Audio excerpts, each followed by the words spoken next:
سے رابطہ امریکی تحویل میں جہازوں پر سوار پاکستانی اور ایرانی شہریوں کی واپسی کے لیے تعاون کی درخواست۔ اسحاق ڈار نے کہا جہازوں پر 11 پاکستانی اور 20 ایرانی سوار ہیں۔ امریکی تحویل میں موجود جہاز سنگاپور کے قریب ہیں۔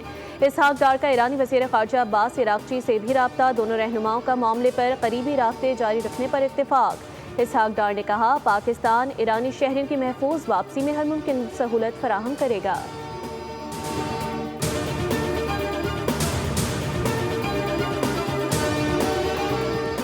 امریکہ اور ایران کے آبنائے ہرمز میں جھڑپیں، صدر ٹرمپ کی حملے کی تصدیق۔ عالمی خبر رساں ایجنسی کے مطابق امریکی فوج نے ایران کے قشم پورٹ اور بندر عباس پر حملے کیے۔ ایرانی آئل ٹینکر کو نشانہ بنایا گیا۔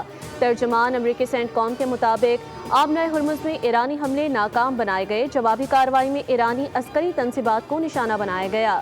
ایران نے ڈرون سے امریکی جنگی جہازوں پر بلا اشتعال حملے کیے۔ امریکی جنگی جہاز بین الاقوامی بحری راستے سے خلیج عمان کی جانب جا رہے تھے۔ حملوں میں کوئی امریکی تنصیب یا جہاز متاثر نہیں ہوا۔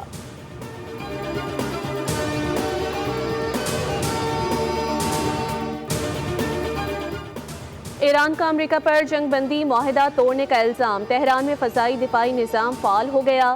ترجمان خاتم الانبیاء ہیڈ کوارٹرز کے مطابق امریکہ نے خمیر، سرک اور قشم جزیرے کے ساحلوں پر خطے کے کچھ ممالک کے تعاون سے شہری علاقوں پر فضائی حملے کیے ہیں۔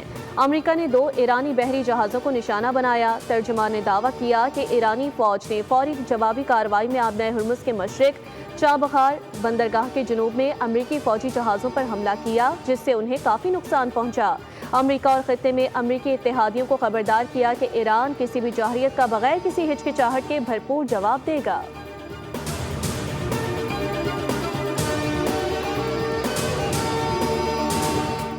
آبنائے ہرمز میں ایران کے ساتھ جھڑپوں کے باوجود جنگ بندی برقرار ہے۔ مذاکرات جاری ہیں، معاہدہ کسی بھی دن ہو سکتا ہے۔ امریکی صدر نے کہا کہ امریکہ کے 3 بحری جہاز آبنائے ہرمز پار کر گئے۔ ان جہازوں پر ایران نے حملہ کیا مگر کوئی نقصان نہیں پہنچا۔ ایران میں پہلی، دوسری اور تیسرے رجیم کو ختم کر دیا ہے۔ ہماری ایران کے ساتھ جنگ بندی برقرار ہے۔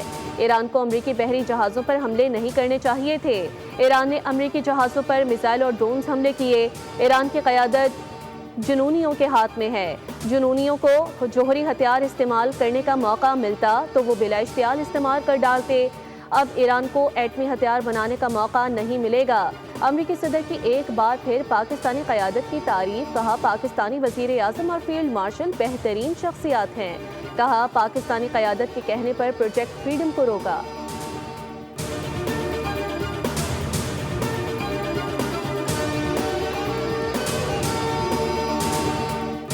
پاکستان نے بھارت کا غرور ریزہ ریزہ کر کے خاک میں ملا دیا۔ پاکستان کی بھرپور کارروائی کے بعد بھارت نے 4 گھنٹے کے اندر گھٹنے ٹیک دیے۔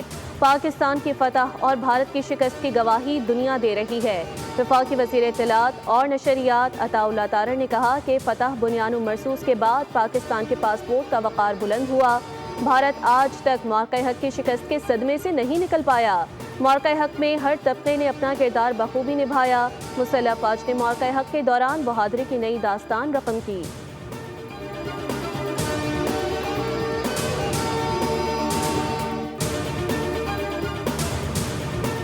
اور پاکستان کی تاریخ قربانیوں سے بھری ہوئی ہے۔ 6 برس کے ارتضاء کی شہادت ہم سب پر قرض ہے۔ وفاقی وزیر موسمیاتی تبدیلی مصدق کا تقریب سے خطاب، کہا ننھا مجاہد ارتضاء عباس بھارتی بلا اشتعال بمباری سے شہید ہو گیا۔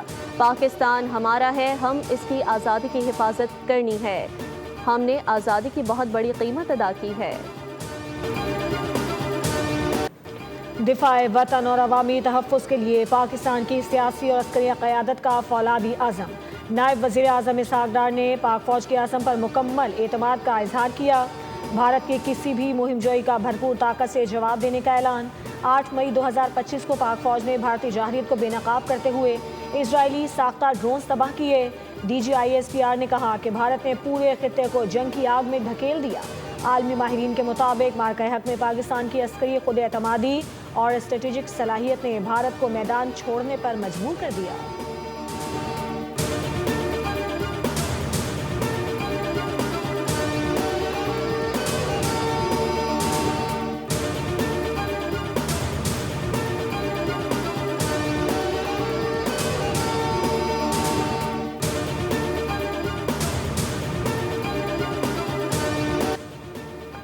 مارک حق کے 1 سال مکمل ہونے پر سمندر پار پاکستانیوں کے جذبات، کہا ہم سرحدوں سے دور مگر دل سے قریب ہیں۔ پاکستان ہماری پہچان ہے، ہمارا لہو اور دعا وطن کے نام ہے۔ دشمن کی ہر چال اور فریب پاکستان کا کچھ نہیں بگاڑ سکتا، کیونکہ ہم ہیں بنیان مرصوص۔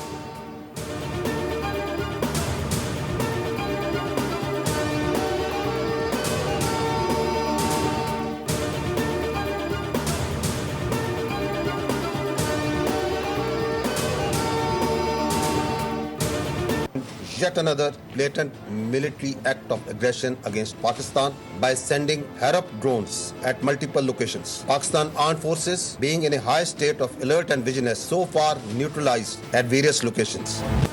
مارکہ حق میں پاک فوج کا بھارت پر ملٹی ڈومین آپریشن وار، 1 سال مکمل ہونے پر خصوصی ڈاکیومنٹری ریلیز۔ جدید دور کی جنگ میں پاکستانی ڈرونز، فضائیہ کے شاہینوں اور بحریہ کے جدید ہتھیاروں نے دشمن کو ناکام بنایا۔ مربوط کمانڈ اینڈ کنٹرول سسٹم اور سائبر وارفیئر صلاحیتوں سے بھارت کا مواصلاتی نظام مفلوج کر دیا گیا۔ سفارتی اور عسکری ہم آہنگی نے پاکستان کی مجموعی حکمت عملی کو کامیاب بنایا۔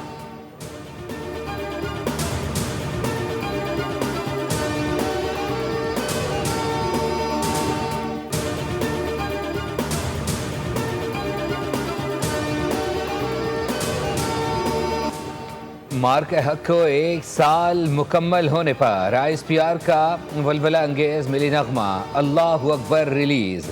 نغمے کے جوشیلے بول، غالب ہیں خدا کا وار ہیں ہم، فوج اور عوام کا جذبہ ایمان تازہ کر دیا۔ ملی نغمے نے حب الوطنی کے جذبے کو مزید بڑھایا، دشمن کو دو ٹوک پیغام دیا کہ پاکستان کی قوم باہمت اور ناقابل شکست ہے۔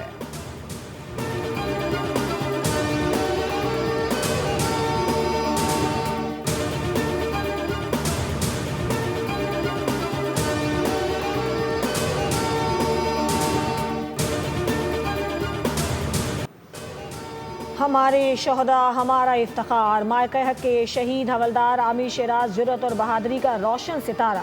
مشیر کھیل و امور نوجوانان خیبر پختونخوا تاج محمد ترن کی ایبٹ آباد آمد، شہید کے اہل خانہ سے تعزیت اور قبر پر حاضری دی۔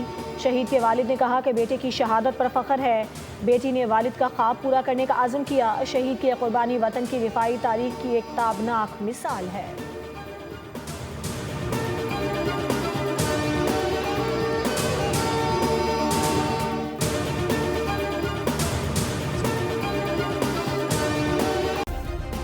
سبسکرائب کریں اور بیل دبائیں تاکہ کوئی خبر رہ نہ جائے۔